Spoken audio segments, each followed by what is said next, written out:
Good evening, everybody. Welcome along to this edition of SportsView on LearMedia.tv. Good evening, Derwynne. Hey, Pat. Hey, Joe. Good evening, Joe. Good evening, Pat. Evening, Derwynne. And Derwynne is over in London and Joe's over in Seattle, and we're going to have a blast for the next hour or so. Don't forget to press the red button on the right-hand side to subscribe to our channel, and it's free of charge. We're going to cover the usual suspects: soccer, rugby. We mightn't get to them all: boxing, tennis, golf, etc., whatever is on, and the Rugby World Cup is around the corner. And but we'll begin with soccer, and obviously there was Windsor in the Premiership in England: Chelsea, Spurs, Wolves, Man U, West Ham, Liverpool, Newcastle, Villa, and whoever I know left out. Grimsby drew. We look at Grimsby, and Wrexham drew us as well because of the connection. We have a new man. He may not be on tonight, Pavi Gill. He's over there in Derby. But I interviewed him during the week about tennis, the US Open. But he said he mightn't be until 8:30 or so. Anyway, there we go. But anyway, we'll start the way, lads. I think, Joe, did you see much soccer over the weekend? I did, yeah. I did. I think Liverpool had a good win. I think has Nunes broken his duck? He's an out-and-out striker. Yeah, he is. And it's like we talked about before. It takes guys coming in from a new league. It takes them a while to adjust to the Premier League, and I think he's going to prove to be a decent signing. I mean, he took his goals well. So, and Liverpool did great going down to 10 men and coming back and winning. So, I mean, and like I said, I thought they played well last week as well. I thought they played well against Chelsea earlier on. So I think that Liverpool are back to where they are, very close to where they were a couple of years ago. And Derwynne, Man United came as well and won from behind as well. They looked very well, I think, I mean, really, Forest are not a bad team. I'm not saying that because they were playing United. I'm just saying Nottingham Forest are well organised, Derwynne. Yeah, it was... I don't know. United look like they start really slow. It's as though they don't get into concentrating mode, or I don't know. To be 2 down after 4 minutes or something? Yeah. 5 minutes? Yeah. I mean, yeah. I think they got a little bit lucky with a penalty. But again, you sit there and kind of go, you can't do that against Arsenal. You can't do that against Man City. You can't do that against Liverpool. Chelsea as well. I thought Chelsea are looking better. They are. And Joe, Man City, I thought Sheffield United, I know they were beat, but I thought Sheffield United gave Man City enough of it, Yeah, they did. I watched a bit. I watched it again this morning, just before, just to look at it again. But realistically, City could have been 6-0 up at one stage there. I mean, with Haaland missing the penalty, the chances that they missed, chances that they had. I think their goal. I think John Egan was pretty unfortunate with with the penalty. They give that. But again, we talked about this last week, right? What is the difference between what happened to John Egan in the Man City game and what happened to Man United against Spurs? Defender's arm is practically in the same position when the United player shot.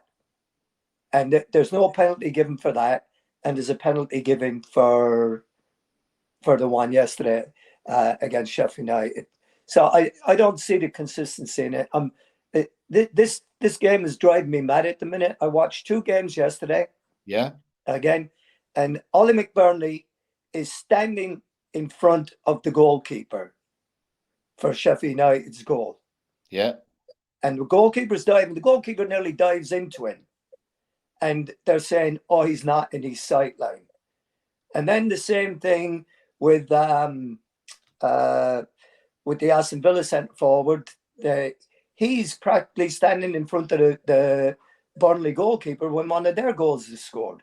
Yeah. So they have to be interfering with the goalkeeper. You know, I mean, there's got to be something, and yet they don't do anything to overturn it. It's, oh yeah, it's fine, and away you go. Well, I don't know what happened there. I didn't see the Aston Villa, but surely, I mean, in any, I was a local soccer match myself the other night, but the corners in all soccer matches, the players of the has the corner, they do try to put off the keeper. Legitimately, I'm saying. I mean, except you're going to create a space for a goalkeeper. I think that it's up to the goalkeeper to make his own space and go and save the ball. I mean, I don't disagree on that standpoint. I mean, from corners, but it seems to be, and it always has been, a bit of a free for all in the box from corners, right? You're putting guys in front of the goalkeeper to distract them and to stop them and what have you.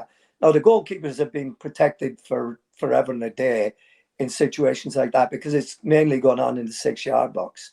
But That's when a true. field player is standing in front of a goalkeeper from a shot, that's a different kettle of fish completely. Oh, You know? yeah. All they're trying to do all the time is just block off the goalkeeper, isn't it? Yeah. And you watch all the pushing and shoving. I thought, was it the European Championships last one round that they were pulling players up for tugging and pulling and holding and hugging, and I mean some of them are wrapped up in arms, aren't they? Oh yeah. Yeah. And that seems to have gone now as well. They don't seem to be doing that. I can't remember the game. It was on Saturday, but I mean at one stage the defender was basically, well, it was like a bear hug. And like the player putting his arms up, saying, "I can't do anything," and this was before the corner, and the referee came out and spoke to them both. And you're thinking to yourself, "Well, I mean, what's the attacker supposed to do? He can't." To me, that's the only way they're going to stop it. It's like that's a penalty. That's that end of story, and they'll stop it because they can't keep giving penalties away. No, they can't. And I mean, it's the same thing now that they've just done with the goalkeepers. You know, we saw it in the Wolves match with United. Honan takes out their 2 players, and then the next week they're giving penalties for it. Yeah, and there's people complaining about it. Well, hang on a minute. You were complaining about United not getting a penalty, so they changed it and they tightened the rules. So now when they do give a penalty for it, you're whining about that. Yeah. You know, you can't have it both ways just because it's one club and not another. You know, and people lose track of that. I was thinking of that, and a few of my friends were talking about the corners. I mean, there's generally speaking, there can be up to 10 to 20 corners in a match, and it doesn't matter what side of the field it's taken from. I think they could create maybe a 5-yard space in front of the keeper, you know, where players will have to stand until the ball comes in. I don't know. We were talking about that, you know. You're bringing in another rule. Then is his leg over? Never. It's never ending. I think. Look, I don't think they need to change the laws of the taking the corners in soccer. I think the rules are there. If you interfere with a player in the box, if you hold them or pull them down, it's a penalty. Right, and that's the way it's supposed to be, right? I mean, but not everybody enforces it, and that's the problem with it. Yeah, you know? That's true. I mean, when you saw the Virgil van Dijk thing, Carragher. I don't know if you got the Sky version of it. You know, you got Carragher saying it's no way it's a sending off because he didn't deny a scoring chance. Of course he did. You've got what's his name? Shea, the goalkeeper, the old Newcastle goalkeeper. He's saying, "Oh, Shea, yeah, he's saying, Shea Given." Yeah, Shea Given. He's going, well, we'll never know about the goal kicking, goal shooting opportunity because he got his legs taken from him. Right. So, but you sit there and it's like I know I'm not a big Carragher fan. Neither am I. Anything to do with I don't even believe that he's back on telly having spat at a 12-year-old girl. Yeah. I don't get my head around any of that. I mean, that's why I'm lucky. I have plenty of channels to watch from Sky. I don't like Sky at all, the way they cover stuff, by and large. Well, I love listening to Keane. I mean, Keane's Oh, yeah, fantastic. right, Keane, yeah. I like right, Keane, yeah. But, Carragher is so... is he on there to be a pundit and be neutral, or is he on there because he's a Liverpool player and everything to do with Liverpool is, they walk on water? Here we go, as a United fan. What do you think, Derwynne? You said, did he deserve a red card? Well, surely, Joe, you'd know better than this. I thought the ruling was that he was the last defender, and he kicked him down. Right. That's a he was going on to goal, wasn't he? He would have been going. He was in on the keeper. Yeah. I mean, it's the similar thing to Trent Alexander, right? Yeah. Trent Alexander tries to pull the guy's shirt. Now, and you can see him grabbing a hold of the shirt, but Carragher would say, or some of the pundits there will say, well, there's not enough in that to give him a yellow card. But you're not allowed to pull somebody's shirt. Yeah. And it says that if you do, it's a yellow card. Yeah. So why is he not off as well for his second yellow? Yeah. This brings it back full circle to in the box. If you pull your opponent and hold him by the jersey, outfield, it's a yellow card. It's a foul. If you do that to the player inside in the box, surely it's a penalty. You would imagine so. I find it all so inconsistent. Yeah. And like you said earlier on, Joe, one minute it's handball, next minute it's not handball. And there's so many different interpretations. It's starting to get silly. It really is. I mean, it really is. The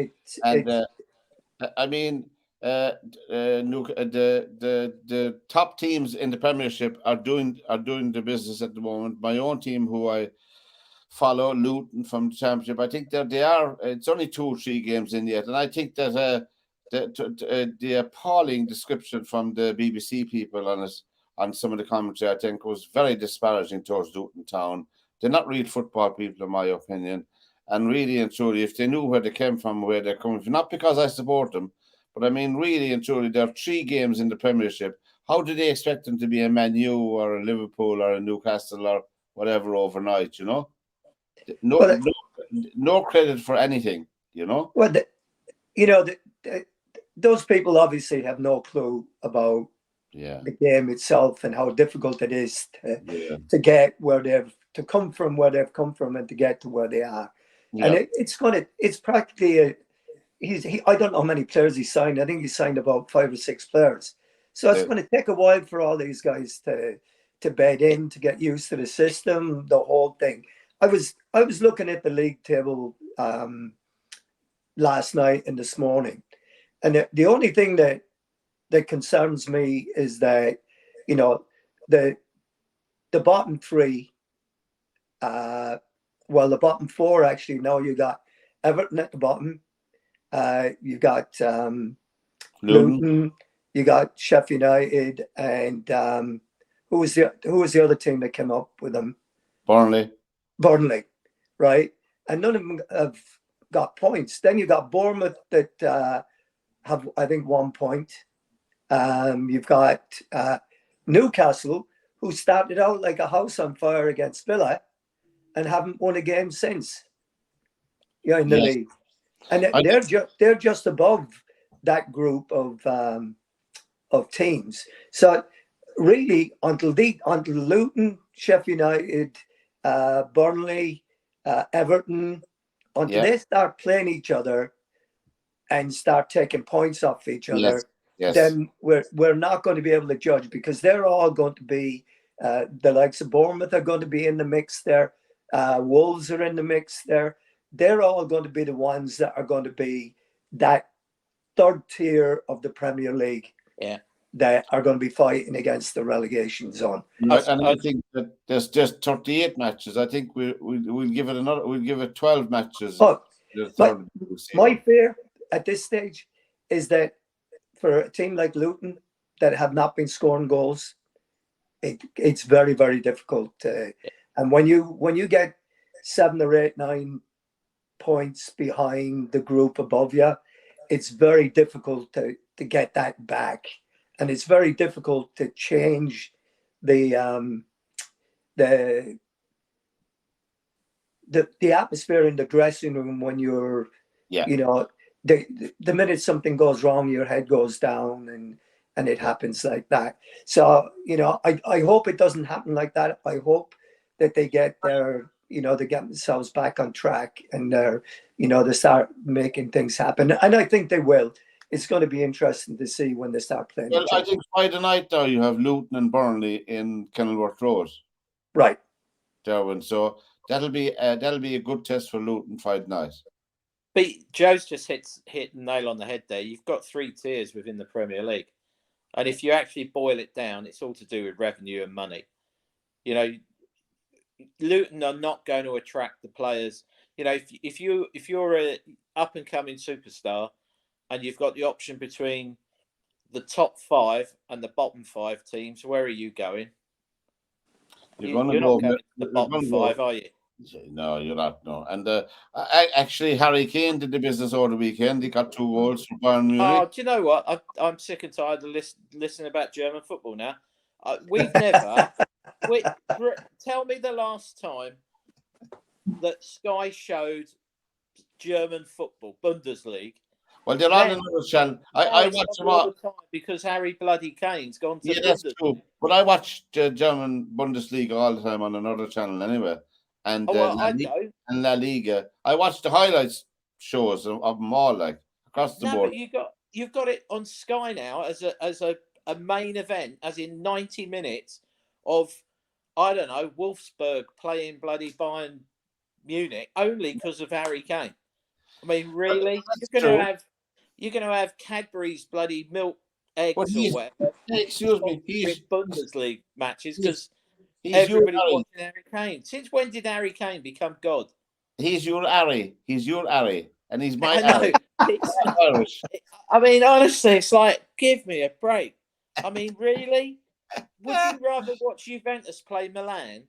Or yes, but I watched I watched PSG playing as well, and Mbappe has decided that he'll play soccer again with him for the rest of the year anyway, you know. Against Lyon, they beat him Lyon 3-1. Mbappe scored 2 of them. They were very good goals. Yeah? Guys, we're even showing bloody on BBC News now on the sports section how Bayern Munich are getting on. I mean, really? Yes. And Bellingham scored again from Madrid. Honestly, I find it fascinating. Harry Kane's got so much clout. Yeah. There you go. I see that. Maccabi Tel Aviv. I've been interested in Maccabi Tel Aviv because of Robbie Keane as the manager and Rory Delap was one of his assistants there. I see they've made the biggest. They sold to one of the goalkeepers. Now you love this, Derwynne. Daniel Peretz. To who? To Bayern Munich. Oh, here we go again. Must be Harry's cousin, is he? There you are. No, he'll be gone there, you know. It's Harry's Jewish cousin or something. You know, we're not going to discuss the controversy in Spain about the kiss and all that, but it's on a general level. I mean, the phenomenal achievement of the Spanish women's team in winning the World Cup has been, unfortunately, and alas, overshadowed by this. And look, there's wall-to-wall coverage in the media, and if you've heard all about this controversy, except you were under a rock for the last week or so. But I think it's a shame in a way that has taken away from the joy of the winning of the World Cup for the Spanish women. You know, it was a great achievement because their preparation for that World Cup, as we know, was disrupted with more trouble in the camp. But who knows? Hopefully it'll be sorted out soon anyway, you know. It does feel a little bit that they're targeting the guy to get rid of him because of things that have gone on in the past, like with the dispute about the money and dispute with the manager of the Spanish team. And, you know, they're pulling everything up that they can. Every bit of dirt that they can dig up, they're throwing at him now, aren't they? Well, I mean, they do that all the time. They did it to also... is it Tabas is the guy that's in charge of the Spanish league? Tabas or something like that is his name. And he's he's been under scrutiny from them as well. So there just seems to be a lot of infighting in Spanish football involved in it. Without a doubt. But then again, the FA had the same thing going, with the guy that was running the FA the last time. I forget his name now, but again, he gets turfed out because of something that he'd said. And something, it's like, you know what? It's ridiculous. Well, in It's so Ireland, stupid how sport has taken over and become politics. oh, A second, what I don't know how you call it, but it's like politics now, and it's become national news everywhere you go. And anybody that makes a mistake in sport doesn't get over it. No, they're just lambasted, aren't they? Yeah.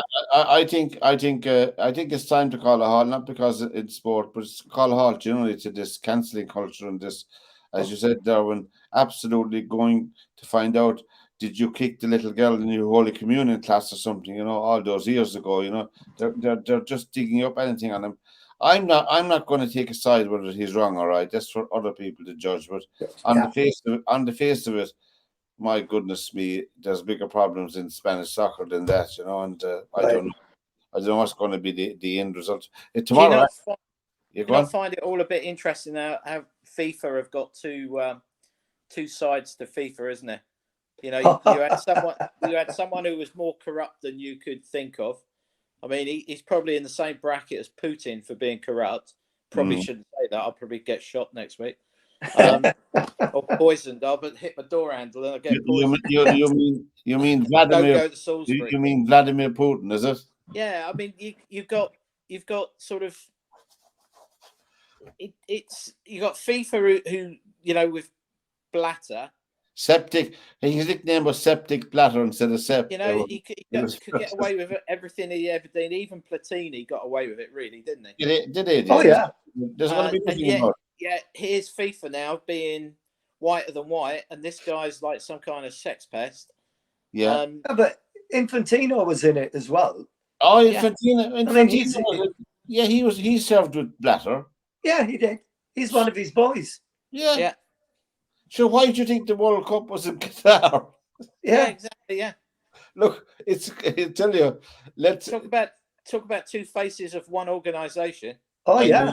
It is very well. Tomorrow, actually, in Ireland here, Vera Pauw will know her fate, whether the FA are going to renew her contract or not. Just the manager of the ladies soccer team, so that will be interesting.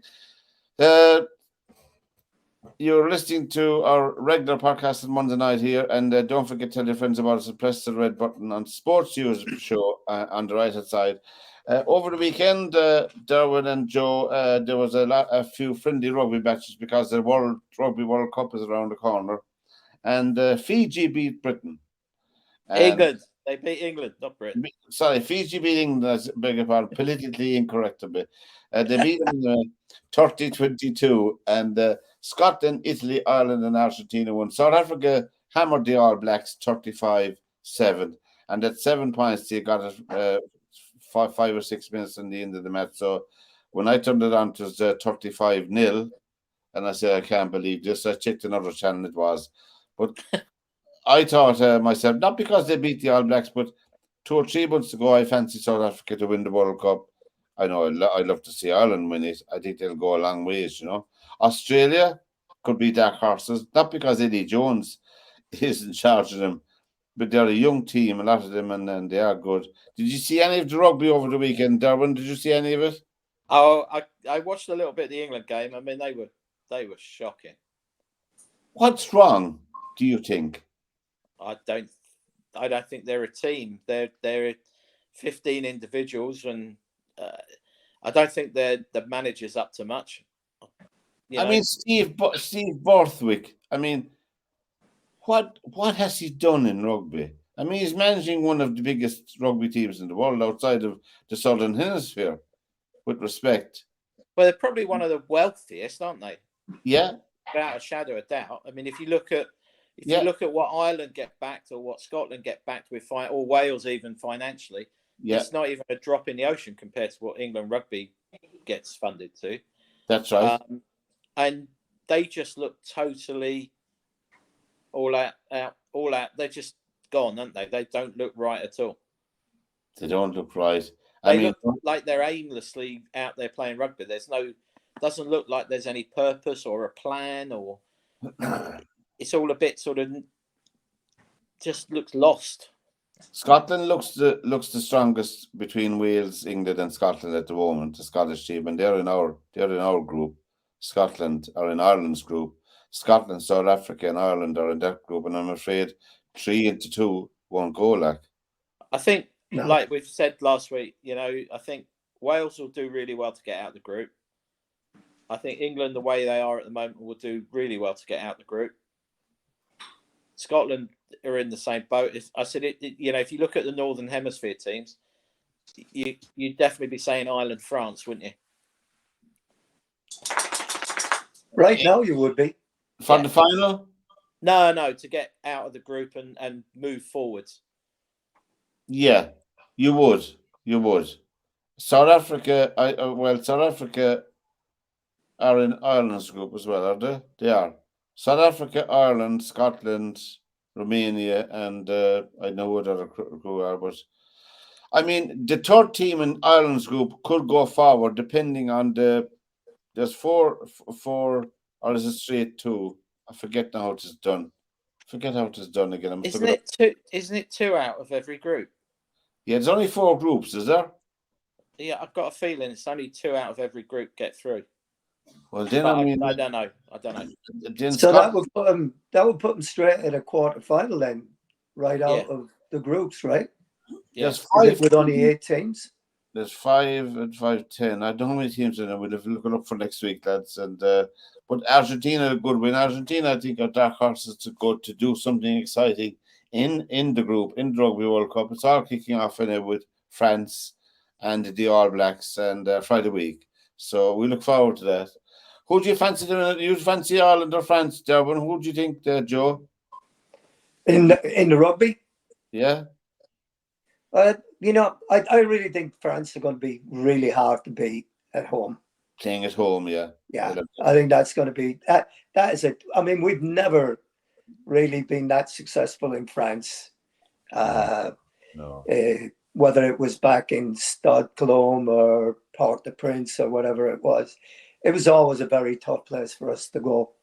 An Irishman doing well in France is obviously Ronan O'Gara. His team won again over the weekend. La Rochelle, they beat Lyon 35-14 in the top 14 there. That seems to be going well, that rugby union. But anyway, Sports use the program on learmedia.tv. Press the red button on the right-hand side. I'm with Derwynne and Joe, as usual. Lads, there was a boxing match on over the weekend. Which I had the pleasure of seeing live in all its glory, Dubois and Usyk. Now, first of all, I must say I'm a big boxing fan ever since my dad woke me up in the middle of the night in 1959 to listen to Floyd Patterson and Amigo Johansson boxing on the radio. So that's how far back I go into the boxing. Oh, I'm the same. Yeah, and my father used to listen to the fights, Sonny Liston, Floyd Patterson, Muhammad Ali, all of those ones, and it was 3 o'clock in the morning. Yeah, and he'd be listening to them, and it. You were listening to them on the AFN, American Forces Network wavelength. Yeah, that's what we were listening to the boxing matches on. But anyway, and when you look at those heavyweights like Patterson, Liston, Ali, of course, Fraser, Foreman, and look at the 2 jokes that were on Saturday night, Dubois and Usyk. Well, first of all, it was a propaganda fest for Ukraine, in my opinion. That's my personal opinion. But putting that aside, it was the first heavyweight title fight that I remember in living memory of seeing live, that a fighter was knocked out, but he wasn't counted out. If you follow my drift. Yeah. So in your opinion, was that a low blow they put him down? The referee did not call a low blow. because if he did, he'd have to deduct points off of Dubois. And if Usyk, under the rules, if the Usyk could not continue, he'd be awarded a fight. He did none of that. The referee panicked. He totally panicked. And the punch was on the belt line, which you can hit. And that's what I was going to ask. I mean, it looked to me, I saw the pictures of it and I looked at it very closely. It was not below the belt. No. It was on the belt line, in my opinion. Yeah, it was on the belt line and they showed it back afterwards. But of course, the commentators, forget about the commentators. Did you see it at all, Derwynne? No, but I read about it. I mean, it sounded like a comedy of errors, didn't it? Well, we've remarked a few times on this show, I know myself and another show I was on, about the demise of the heavyweight boxing and all of that. And really, to me, the money is going to go out of the game very fast if you have any more of these promotions, because honest to God, nobody believed what went on. I mean, I could not, I still can't believe what happened, even though I watched it and we watched it back. I still can't believe that a fighter who was knocked out, who couldn't continue, who was not counted out by the ref, allowed to take almost 5 minutes, 4 or 5 minutes to recover. Right. I never saw. We'll be getting into Angelo Dundee cutting the glove for Cassius Clay against Cooper. Oh yeah, against Henry Cooper. Yeah, well, I met Henry Cooper in 93, I think, at the fight. We were down the fight in Mill Street with Steve Collins and Chris Eubank. I met Henry Cooper at that before the fight. We were talking to him at the table, you know. Of course, I didn't want to be asking him too many questions, but he said, yeah, what did he say to me?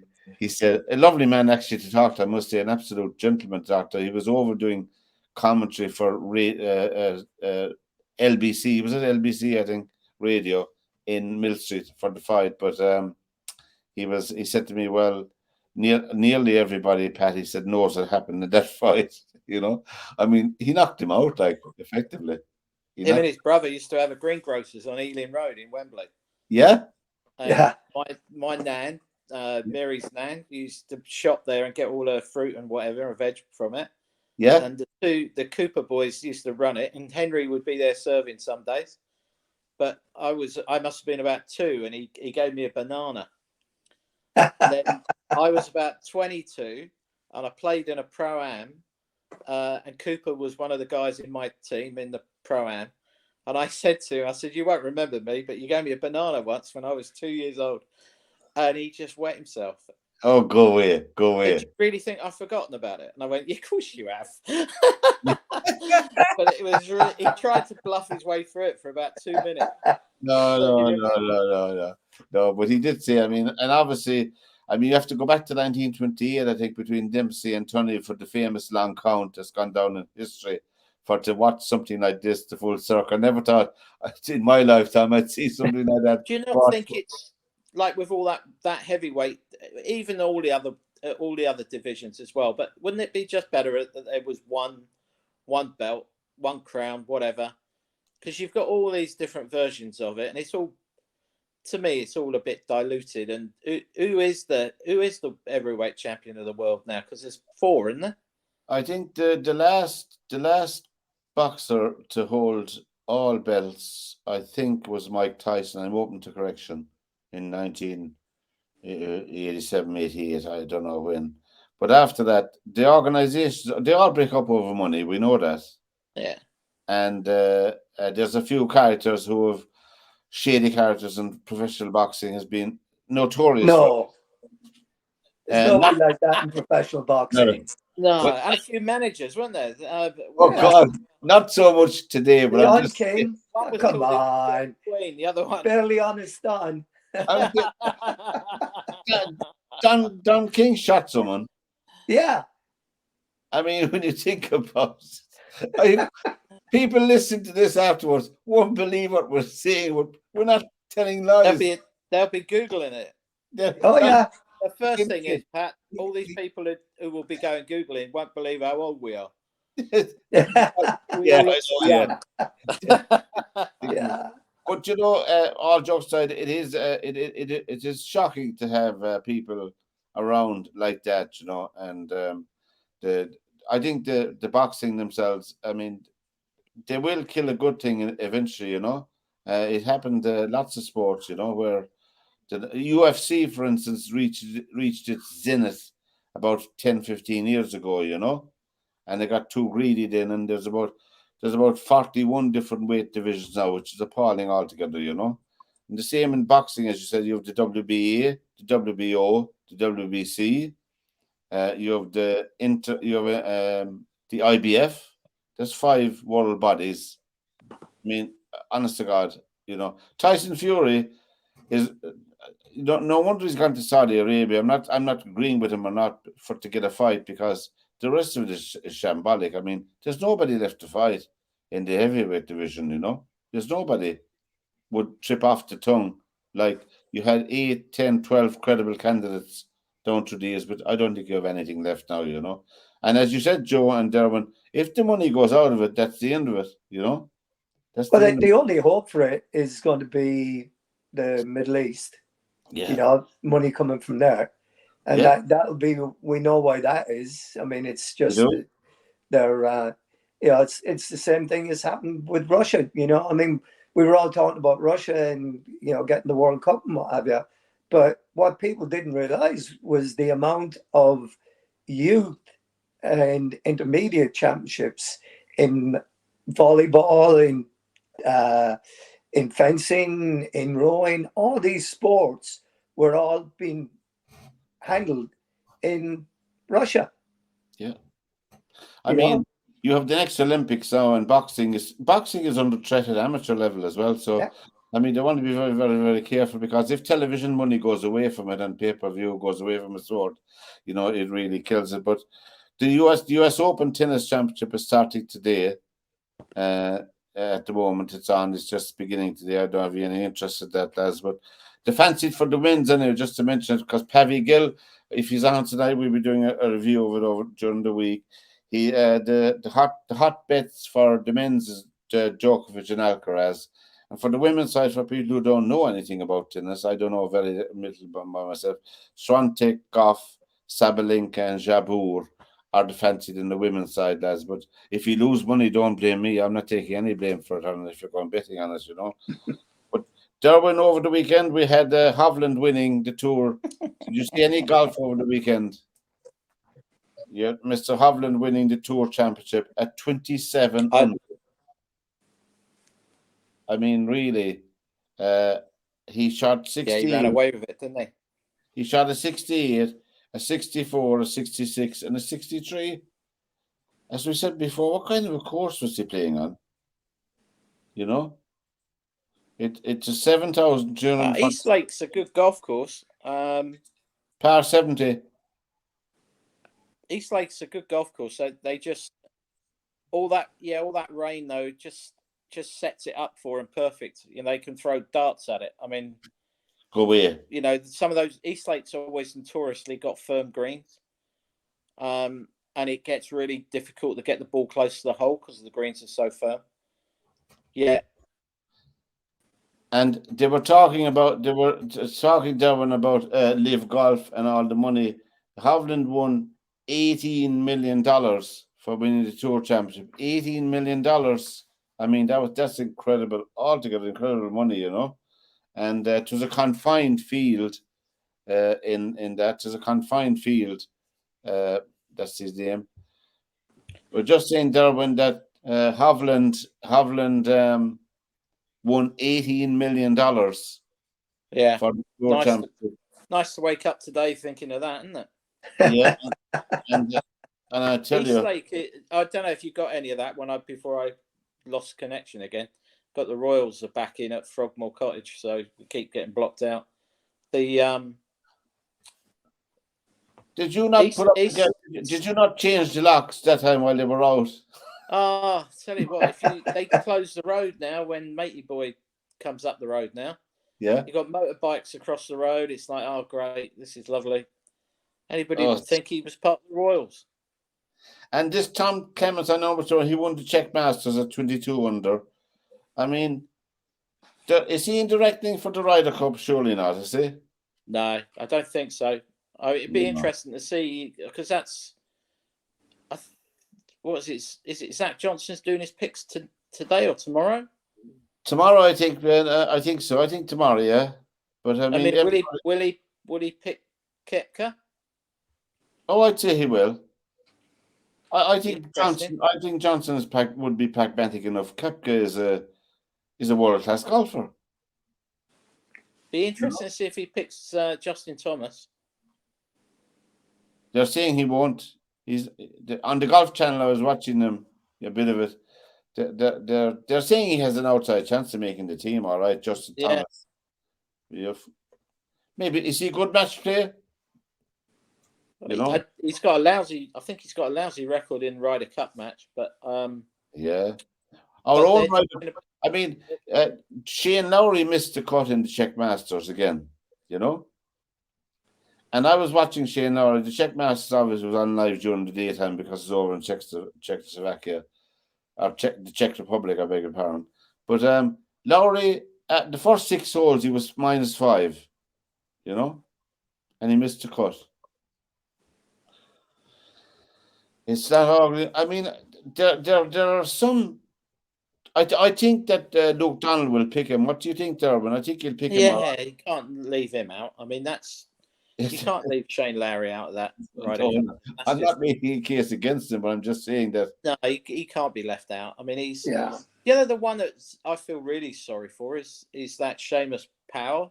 Yeah, Seamus Power is good. Yeah, and I think the other one is the other Scottish lad who's over there, not McIntyre, who plays in the States all the time. Scottish lad. He's like so consistent. He's in the top 20 virtually every week. Yeah, he'll never make a Ryder Cup team because he never comes out to play in Europe. Yeah, it's the top 5. It's the top 3 in. Europe picks. Donald is picking half the team, isn't he? Zach Johnson's picking 6, and I think Donald's picking 3, isn't he? 5. 5, is it? 5. He's 5 picks. I think he's 5. Yeah. I can't keep up with all the changes in this. I know. But it's on in Italy, and the Solheim Cup as well has been. The team is finalised. There's 4 Swedish players in the Solheim Cup. That's the ladies' version of the. I don't mean to be disparaging, but I think they're doing well. I don't think Europe will beat America, though, Derwynne. What do you think? What in the Solheim? In the Ryder Cup? No. If anybody's betting on Europe, they're a brave man. That is. I mean, even we forget that you haven't got that. It's not possibly the strongest American team that has ever come over and played, but it's still strong, isn't it? I mean, they've got depth on that tour. I mean, it's scary compared to European tour.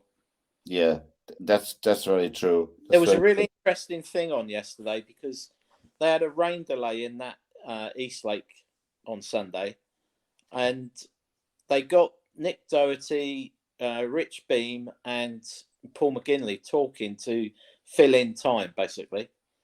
And it was a really interesting conversation going on about the Ryder Cup and about the players and about Liv and how something's got to give, because you've got loads of Liv players who are saying, particularly the American ones, saying that they don't want to come back to be part of the PGA Tour.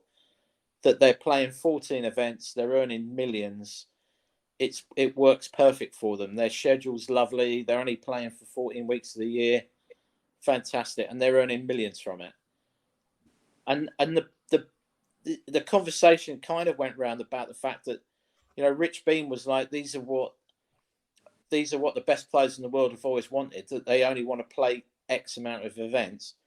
And that the rumour is now that they're going to get, instead of being self-employed contractors, that they're going to be like centrally contracted to play on the PGA Tour. Yeah. The PGA Tour now control the players and say, you are playing next week, and you are playing the week after that, and you are playing the week after that. Whereas the players are not going to have their own schedule. They're not going to make their own diary. They're actually going to be told, you are playing 4 weeks on the spin, because you're centrally contracted by the PGA Tour. So you're not self-employed anymore as such. I think that could be very dangerous because, I mean, obviously, I mean, Well, what Beam was saying is that the rumor is that Liv could get more players because they don't want to play. And the interesting thing was that the conversation amongst the three of them spun around about, you know, the PGA Tour now owns the European Tour. It now owns the Asian Tour. It owns the South America Tour. And how basically, you know, as much as some of the Europeans who play in America, i.e. your Justin Roses, your McIlroys, Shane Lowry's, name them all the Europeans, Hovland, they're basically playing in America for one reason only. money. Yeah. And as much as this argument about those guys migrating across to play in Live went for money, that is no different to what the European, the main players, the superstars of the European game are doing by going to play in America every week. We mentioned this, Derwynne, a couple of months back, and Joe, I think we were on the show, and we said that the European Tour looks like a feeder tour for the PGA Tour. Yeah, I mean, I've played, and I sit there now and I look at the Czech Open and I kind of go, well, I've never heard of that one. Who's this one? And, you know, if you go back, I know I'm an old fart, and you go back 30, 40 years, and you could, you know, you knew Seve was going to play. You knew Faldo, Lyle, Woosnam, Langer. They would play in small events because that's what boosted the European Tour. Yeah. Now you've got the likes of McIlroy, who wants to stand on a soapbox and talk about Liv being the worst thing since sliced bread. Yet he's doing exactly what those Liv players are doing by not playing in the Czech Masters. No, he doesn't. That's why I don't dislike McIlroy, but I don't like him mouthing off all the time about Liv because he's doing it to Europe. He doesn't support the European Tour and never did. And that was the point that McGinley was trying to fight with Beam, but Beam and Doherty actually went. But that's no different. The only difference being is the Liv guys have all been paid millions to go and play. Yeah. And when they started talking about what Moynihan wants to do now with this central contract, it was really interesting to hear, like, you know, Rich Beam was going, well, if I was Justin Jordan Spieth or Rory McIlroy or Tony Finau now, I'd be I'm not playing 4 weeks on the spin because you've got some TV deal going down that this is the 4 week spell through the desert swing, and those 4 weeks have just been boosted by the prize funds because they're going to get the top 50 players all at the same time. That's interesting. SportsView is the program here on learnmedia.tv. Press the red button on our right-hand side. Before we finish up, I must mention, lads, as a personal thing of mine, Simone Biles. Remember her? Oh, yeah. Yeah, she won her 8th gymnastics title in the USA. And in her career to date, she's only 26 or 27, I think. She's won 25 medals in all competitions between World Championships and Olympics, and 18 of them are gold. It's an incredible story. For anybody who's interested, Google it. Something if you want to do something sport. It's just a fantastic story, you know. And it's a minority sport, as we know, but nevertheless, it's very entertaining. Messi did the business, Joe. He did the business tonight again. He came on to rapturous applause. He reminded me of when Pele ran out the tunnel for Cosmos all those years ago. Yeah, it's very similar, very similar. Yeah. You know, but again, you know, he was on the bench for the New York game. Yeah. And he doesn't come on till I don't know what.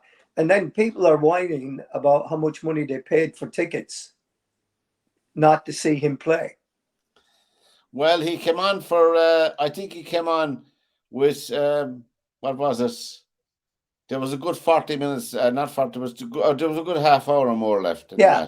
I mean, he came on and he did the business while he was there. And and that's what he's there for. You know, I mean, I don't know that he's going to be able to play all the games, and the coaches even said, you know, that they've got to learn to be able to play without him and win without him, because he's not going to be able to play all the time. So it's you know, it's just interesting that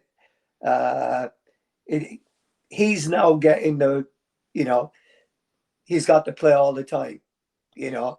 Whereas if you look at most American sports, basketball, right? You got to see Michael Jordan play basketball. Yeah. Well, a basketball match doesn't really start till the fourth quarter. That's right. When it gets down to the nitty-gritty.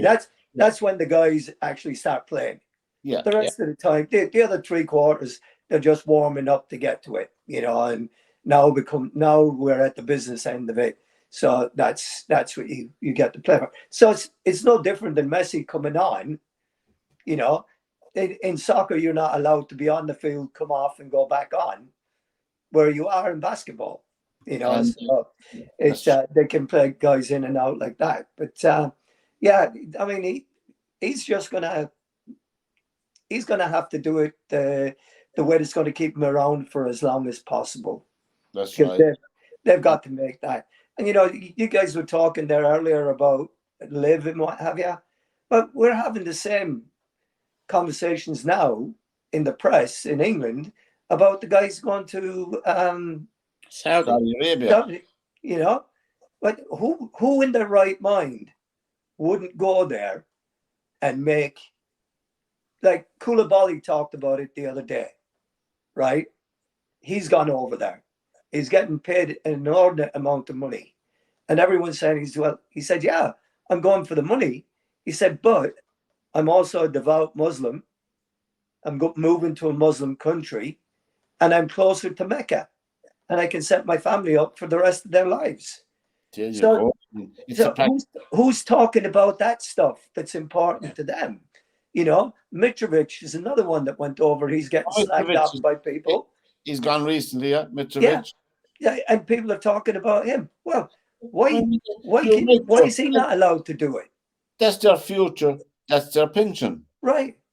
And it might be, like we're talking about, like Derwynne was talking there, you know, live for a shorter season are getting paid more money.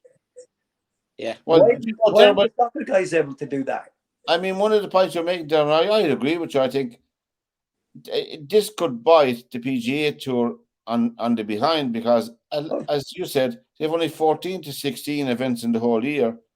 Why wouldn't that be attractive for people to It'd be hugely attractive? A proper family life. And I'm telling you now that when you listen to the likes of that, and I probably shouldn't say names, but if you think of the top 25 players on the world ranking, all of those would have been approached by Liv, right? Yeah. At the very beginning. They would. I'm telling you now, if they bring in this central contracting and dictate to when these players are playing, as in you will be playing, which is what Monahan is saying, because he knows that the Saudis are putting pressure on, or they're not Saudis, but PIF are putting pressure on by saying, if we booster these tournaments, X amount of events on the US tour, we expect the top 100 on the order of merit or the world rankings to be playing. Yeah. And I'm telling you now, there'll be a backhanded deal that the money will have to get paid back if X amount of players don't play. There's no sponsorship deal that gets thrown money like they're throwing money at if there's not some kind of compensation going on. That if, you know, McIlroy, what will happen is that you'll have X amount of these players suddenly going, I've got a bad back, or I've hurt my wrist, I've hurt mentally, they'll go down mental health as well, as in I'm just burnt out, I need a rest. Yeah. And that's the only way these players will get out of it. But what McGinley was saying, which was really important, was that the European Tour is basically has got a few issues with Jeopardy going on about Sky not wanting to film the Czech Masters. That's right. No one's playing, and it's got the TV money is going downwards because it's not so attractive, because we would rather put our money into getting paying CBS or NBC or ABC or whoever to take the coverage for the Greater Milwaukee Open. Because That's right. And the winner of the Czech Masters got, wait for it, $315,000. And the winner I think of the last man at Eastlake picked up probably more than that by 4 Yeah. or 5 times. they did, Bit yeah. different, bit different from 18 million for the winner there. Yeah. And, you know, you sit the women's winner in Canada, Megan Kang in Canada Canadian Open, the ladies Canadian Open, she got more than your man in the Czech Masters. She got $375,000. Anyway, before we finished, Joe, we had a regular John Nonigan, our regular panelist here, comes on. John is over on holidays in Spain, and his wife has taken ill, and they're waiting for an operation. I was speaking to John this morning, and we have to wish John from Derwynne, Joe and myself and all who's associated with SportsView, hope everything goes well, John, and we're thinking of you, Joe. Yes, that is so sad. I'm so sorry to hear that. I didn't know John's wife. Obviously, I know John from the show. Very nice guy, very genuine guy, and and his beloved Leeds United did the business for yes. weekend. And on that note, anyway, Joe, for this edition of SportsView, from Joe Waters, Derwynne, Honan, and myself, take care, lads. Happy sport till next week again. Take care. Take care, Pat. Thanks. Take care, Derwynne.